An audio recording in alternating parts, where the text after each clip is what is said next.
Time is now over, so if teams could return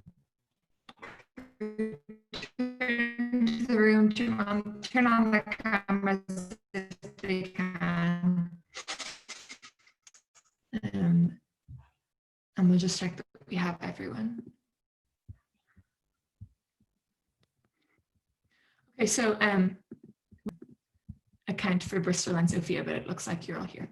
Okay, do we need to check first if participants are okay with streaming? I know there's a volunteer here. Is that we've revoked streaming. We're not cool with that. Okay, is it okay to invite people into the call though? Yeah, so we want sort of I don't think that that's, I think that on the policy is just the speakers are in the debate. Okay, fair enough. They've asked on the main thing not to invite people. Do we need to get, I know there's a volunteer here, do we need to get everyone else's consent for streaming?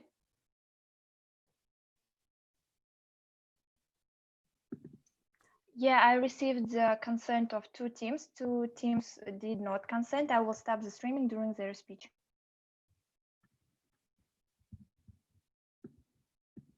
Okay, sorry, I just, okay, so if you are one of the teams that hasn't commented on streaming, please do so now.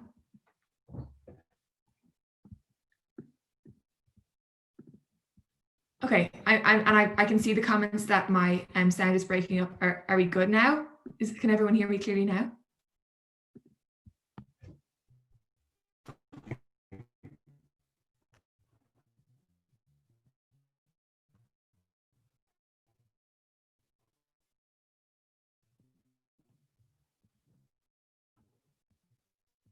Okay, hopefully this stays solid. Fortunately, I'm not one of the people speaking, so it shouldn't be too big of an issue. I seem to be able to hear everything and see everyone moving. Okay, so just to start introductions. Hi everyone, my name is Aisling. My preferred pronouns are she or they. I'm going to let my panelists introduce themselves. So Hadar, if you want to introduce yourself. Hi, Hadar, preferred pronouns she. Yeah, hi, I'm Edith. I have no preference. Perfect, and Edith?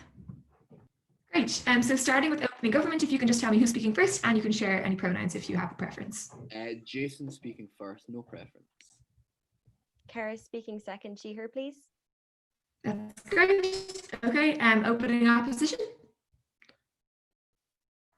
Hi everyone, my name's Ron. I'll be speaking first. Preferred pronouns are he or they. Timothy speaking second, preferred pronouns he or they, please. Thank you. Excellent. Closing government. Hi, hello.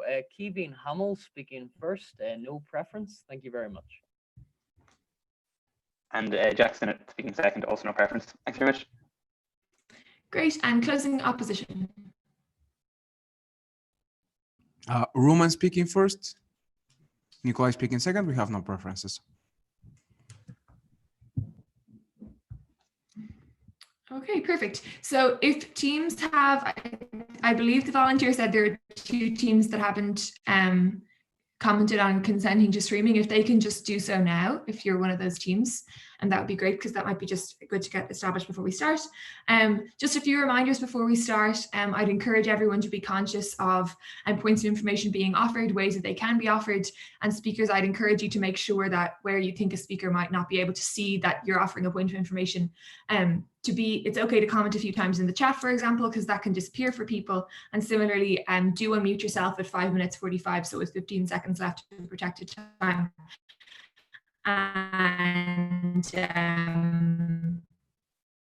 And comment into the actual video that you have a point of information, just to make sure that speakers get all opportunity to respond. Speakers similarly keep an eye on your timer and make sure that you are responding and conscious to offers of points of information. On that note, it's really important that you do time yourself. So I'd encourage all speakers to make sure that they're timing themselves in the interest of being able to offer points of information, and also being able to make sure their speech is kept at a limit. But to be clear, once you've reached 7:15, judges will And then the final thing is, obviously this is an incredible achievement for all the teams here. Congratulations on reaching the partial quarter of EUDC 2020. It's regrettable we're not in person, but I'd encourage everyone where possible to signal clapping. So there's a clapping reaction in the bottom of the screen. You can put it at the top of your picture. Like so, and I'd encourage people to do so when speakers stand up to speak and sit down as we ordinarily would in the general format of debates. I guess just to recognise all of the speakers and pay them the respect that they're due. Are we good to proceed in relation to streaming? Has everyone now commented? Yes, Everyone's commented. Okay, perfect, great. So without further ado, I'd like to call on the Prime Minister to open the case that stands in their name. Hear, hear. Cool. Am I audible? Okay, speech starting in 3, 2, 1.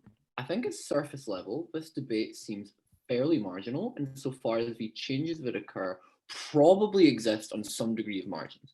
But the margins that I want you to weigh as a panel and judge this debate on are twofold.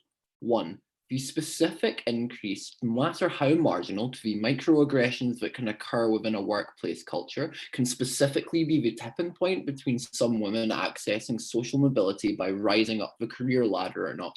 Secondarily, at the point that we grant this mechanism to corporations to opt out of the accountability of the conditions that they have created within this workplace, we specifically allow them to sidestep any principal responsibility they have to deal with the conditions that they have created and the consequences that come from them. We think insofar as we are able to prove any marginal increase on those, that is the point that we win the debate.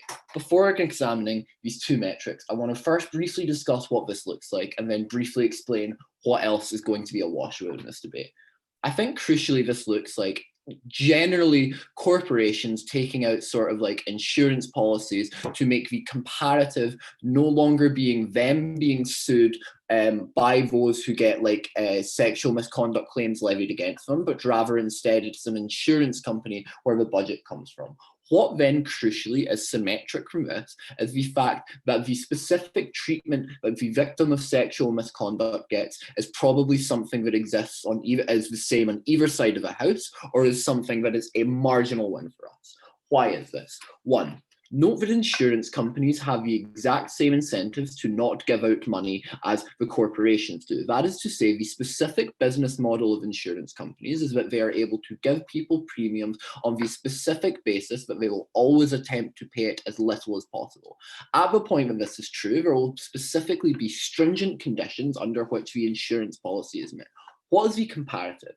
The comparative is that there is some marginal care for the company about the specific public relations optics that it has, whereas on the comparative, the insurance company's optics is to try and be seen to be paying out as little as possible, as that is specifically the metric for its success as a business. At the point that this is true, we think we get marginally more payouts on our side. Secondarily, which is symmetric, is specifically the burden of proof. What do I mean by this? I mean, it is always going to be extremely difficult to collect evidence for these specific claims that you are levying, and it is always going to be difficult to specifically do meet that burden of proof in order to get either a payout from the insurance company or anything from the court. I think at the point then that this is true, we are able to claim one marginal increase. And that marginal increase is that at the point that it is the insurance policy that you are going through rather than courts, the insurance policy is specifically an internal mechanism rather than an external mechanism. That is to say,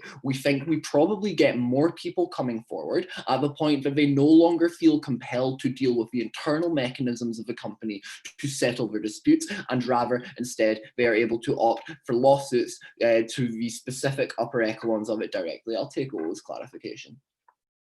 That's not accurate. They use internal mediation, and if the company arrives at a settlement, they then turn to the insurance company who pay out by default. The insurance companies don't have their own mediation courts. That's not how this works. Okay, one, you can't structurally prove that in a clarification. Two, you are always able to bypass mediation at the point that people are able to create class action lawsuits. I have also done 1 week of law school. Finally then, on workplace culture.